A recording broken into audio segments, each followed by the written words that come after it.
Hello, golfers. Welcome back to JD Golf TV, your home for playing better, faster. Today's lesson comes from YouTube, where we had a question about using training aids. I think this is going to be very important for those of you who do use training aids, so let's get after it.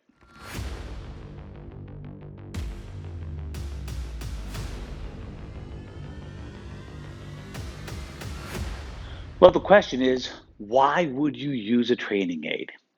Very important. You've got to ask yourself, will this training aid help me with my golf swing? And better yet, will this help me execute the required skills of golf better? Doesn't that make sense? Not to look like Colin Morikawa or Dustin Johnson or Rory McIlroy, but because of this flaw in my swing, my contact's not so hot, or my club face control is not so hot, or my path is not so hot. That's what training aids are designed to do, is help us solve a problem. But how you use the training aid is very, very, very important. So this is a Da Vinci Sports. Uh, this is the precursor to the new one. It's called the TG2. And this, just so you know, does not really like mid-size grips. And I think they solved that on the second one, but my second one, second generation, is at work. And this is my playroom, my man cave. So it snaps onto the grip, and then I have this ability to create a little training aid right here where, so I'm going to try to solve the problem of an open face at the top. So what I'm going to do, my wrist bends this way and my face opens. Now let's go ahead like this. So when my wrist bends this away, or from this view, when my wrist bends, the face opens. And look at that, I get feedback. If my wrist is bent at address, well, that's okay. That's normal. It's touching me. I'm going to make it touch me pretty good right there. Good. So I can bend this arm, which is just handy and dandy. No, this is not an advert for the TG2, but it is one of the very few training aids I own. Now, you're going to find something very curious about this training aid. Now it's touching me. Now, here's the big deal. I have to do the work to get it to not touch me. Okay, once again, touching, there's the face angle. Not touching, there's the face angle. So, first rule of training aids, whoever does the work does the learning. Now, I could put this golf club in one of those machines, a robot, a golf robot, where I clamp this sucker in and the robot guides me through every piece of the motion. I can pretty much sit there and have coffee and be watching TV and I'm getting my reps in, right? No, you're not. You're falling asleep. The machine's doing all the work. The machine's doing all the learning. Now, maybe that would work if you had some way, but wait a second. When the machine's running you, your muscles are not firing the same way they'll have to fire in a golf swing. Get it? So, any training aid that does the work for you is dangerous. You'd have to let it do the work. A friend of mine, is a great, great golfer, invented a great training aid called the putting arc. It's VJ Trolio. This putting arc is fantastic. It gets you to see and feel the shape of a natural arc golf swing. Whether you like less arc or more arc, different question. Well, if you just stand there and ride your putter, it'd be right here on this edge of your putter, along the arc, that's one thing, but the arc's doing all the work. But if you did that a few times, okay, then hit some putts with it, then hit some putts to a target with it, then moved off of it by just this much. Or he's got a wood one that has the arc on both sides. So you could have the arc on the outside of your toe and try to just miss it. Keep it a quarter inch, eighth of an inch from the arc. That's you doing all the work. You can use it to get a little bit of feel, then get off of it.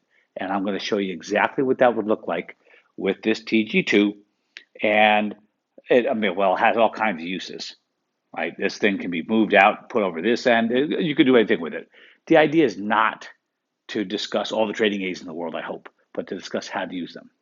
Okay, so I don't like my ball fading off to the right. I hate it when it starts off right and then curves righter because I'm not expecting it. And my video and my pro, me, says, Dunigan, I can feel it, man. You go up here and then you open the face by changing the wrist and it goes right. So I have that evidence. I'm not guessing it. I've seen it on video. I use Swing Catalyst. I've got the cameras. So there's 4 of them in here. I've got that up there. And if you're wondering, get on video, please. And this is where you might need a golf lesson to determine the correct, one, what's the flaw and the correction for it. And this way I can also see whether I'm doing something differently, which is very handy and dandy because your feel and my feel sucks. We got to have some other evidence to train up the feel. And video is probably the best way. You'll know this. You'll know that you've seen, I swear I'm doing this, and you look on video, that's the same old golf swing. Well, your feel is tough. So this is a training aid lesson, not a swing aid lesson, but I'm going to tell you one thing. There's 2 ways to simplify this task. Slow it down or shorten it up. Just don't forget that. I'll get back to that in another video. Okay, I'm going to try to solve this wrist. I'm going to put it on so that when my wrist is bent this way, which is, opening the face, I have to get it off. Fair? Now, first, all right, let's set up to the golf ball. No, get the ball out of here. Do not be hitting no golf ball. Boink. Now, can I do it? Step 1, do it right, damn it. Just do it right. Okay, it's touching. Oh, it's not touching now. And here I can let it touch or not here because the ball's gone. Maybe sometimes in this case, I do have students often keep that thing from touching just because I don't trust them yet. Okay, so I do several reps of that. Get in the field. Yup, okay, I feel that. Okay, yes, sir. I feel it here. I feel it here. Now, what we've got to do is introduce the golf ball. Now, you have to shine the spotlight of your attention on here, not get outsmarted by that 1.68 ounce piece of plastic. Okay, so here we are. Touching, not touching. Well, how did I hit that golf ball? My attention was totally on what I was doing with the club face and avoiding this. But now, wait a minute. Have you ever done one of those, the plane stick kind of thing, where you have these lovely sticks stuck in this cool little steel device, and the stick goes like this, and it guides you to swing maybe over and under it, or under and over, or over, and you look so good when you're avoiding the stick, then you pull it out of the way, and the swing goes right back. That's because you're just avoiding this. Can't do that. You've got to go, okay, what do I feel myself doing to avoid it? What do I feel what do I feel better yet, my golf club doing? So for here, I feel myself turning the club face back toward that camera back there. Okay, fine. There's touching now. Okay, I'm going to mush it on there a little bit more too. So it's really tight. Okay, and it's off. And there I go. Yay! I'm doing it. Now what have I got to do? Now I've got to take the thing off. Okay, so now I'm taking it off. And by the way, I haven't really looked at the golf ball yet. Okay, I might even do in step 3. So no ball, with a ball. Now I just used my golf training aid and hit a draw to the target right there. It's only 17 feet right, and had the draw. It did definitely not flare. Ooh, I'm getting somewhere. Now I got to take it off quick. All right, what was that feel, Dunigan? What the heck? Okay, there. Okay, I got it. All right, now I'm not feeling the training aid anymore. I'm feeling what I was doing with the face. And here we go. There's yep. Oh, baby. And so on. Now what? Oh, it hit the target line. No, it says 3 inches left. Not bad. So now I've gone in my steps. Do it right. Do it right. This is with the training aid. Do it right. Do it right with the training aid and the ball. Do it right, and it goes to the target. Get rid of the training aid. Same feel. Then hit the ball to the target.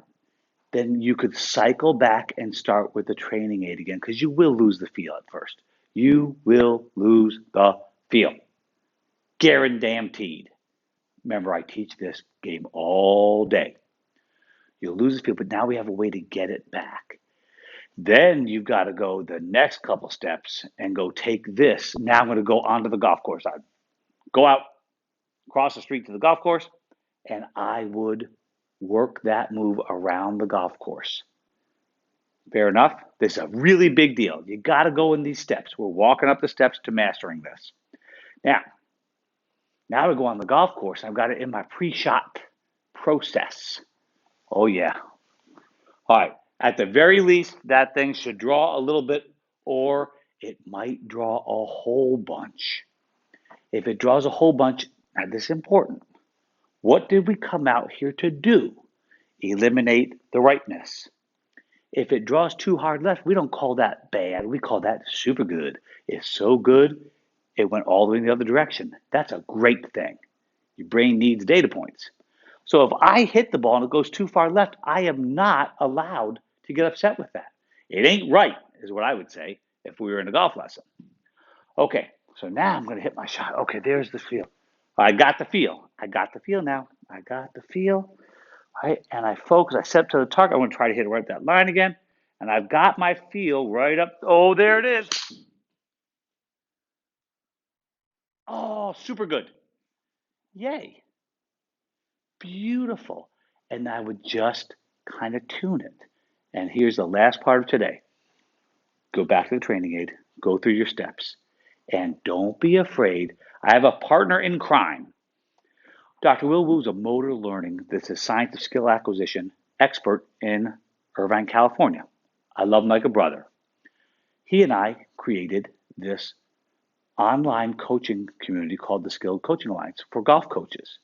Skilled Player Alliance is coming soon. It's how to develop skills, either coaching skills or playing skills. At any rate, what I call this is Goldilocks. And I'll tell you who taught me this in a book many, many moons ago when I had black hair. Jack Nicklaus. He said, every once in a while, I throw in the wrong move, just so I keep it clear. And that began this idea of what I call Goldilocks.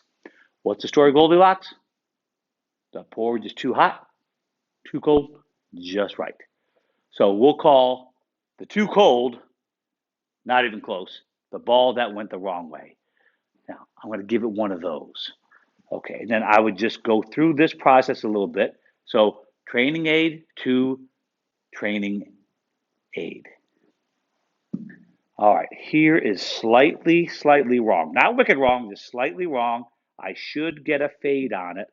There goes the wrist. Yep. All right, my wrist went the wrong way, and it took off right and faded. That's the shot I hate. But boy, it's not a bad thing if you go, oh, now I know how I did that sucker. Okay, now I'm going to try to do it just a little too much, maybe get the super good one. So that, no bueno, because that's what I'm trying to eliminate. But wait, if I did it on purpose, maybe that is bueno. I'm learning. Okay, here we go. Now, if I get a little too, oh boy, that was a little too much. I could feel it. I pointed the face all the way back at that wall. It felt like your feel is not good. But I'm learning to tune up my feel. Okay, here we go. Extra. There's a little extra. Now, I don't know if you're seeing this kind of stuff, but I'm not changing my path very much at all. I'm just working my club face, okay? And that was super good. Now, I got to try to feel just in the middle. And I do not mind struggling with this, okay? The struggle, this little trying to detect ever more subtle differences in what you're doing with your golf club is a very big deal toward getting more consistent-ish. Because consistency is the one thing I guarantee you ain't coming. All right, now, fine. Okay, right about in there. Okay, right about in there. When I get lost, and I will get lost, the training aid comes back out, we start the same cycle. Okay, there's nothing wrong with cycling through this cycle many times during a practice session. You can get more out of a half hour to 45-minute practice session if you do this right, than you can in a 3-hour practice session. Okay, here we go. Just right. Let's see. Oh, that might have been pretty good. Oh, it is. And there you have it. So that's how to use a training aid and then learn to make this wonderful, beautiful mind of yours be the real training aid. Do not rely on the training aid like training wheels.